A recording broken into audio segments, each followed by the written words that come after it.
গ্রামে এসেছে গতবারে উনি সেখানে থেকেছেন এবং আমাদের এই যে রুজি কমিটি সবসময় ওনার পাশে।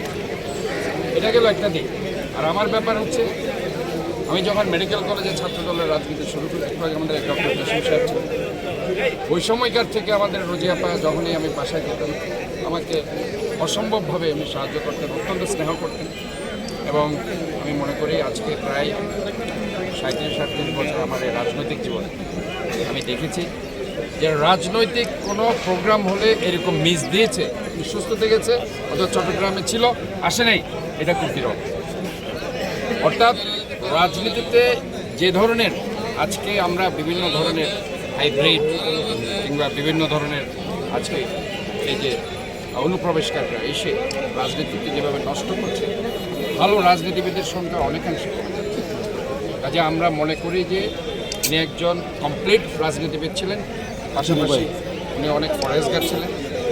আজকে আমরা কাইয়ুম মনোবাক্যে ওনার জন্য দোয়া করছি, মহান রব্বুল আলামিন জান্নাতবাসী।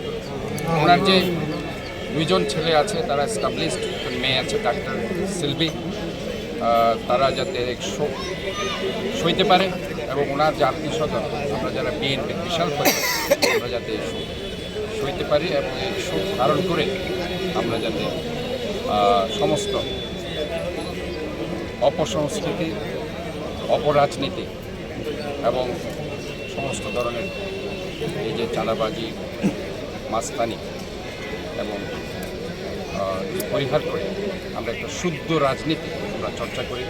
এবং যে জাতীয়তাবাদী দল শহীদ জিয়ার সাথে রাজনীতি করছে, খালেদা জিয়ার সাথে রাজনীতি করছে, এরপরে তারেক রহমানের সাথে কাজে এই ধরনের রাজনীতিবিদ আমাদের মধ্যে ওনারা মৃত্যুবরণ করছেন, কিন্তু ওনাদের কথা, ওনাদের কর্ম আমরা যদি তুলে না ধরি, তাহলে হয়তো নতুন প্রজন্মের কাছে আমরা অপরাধী হিসাবে থেকে যাবো। আমি সবাইকে আজকে যারা উপস্থিত হয়েছে সবাইকে ধন্যবাদ জানাচ্ছি এবং সবার সুস্বাস্থ্য বিজয়ী কামনা করছি। আবারও আল্লাহ তাআলা আপনার কাছে প্রার্থনা করছি, আল্লাহ তাআলা যাতে জান্নাত দান করেন। আমিন।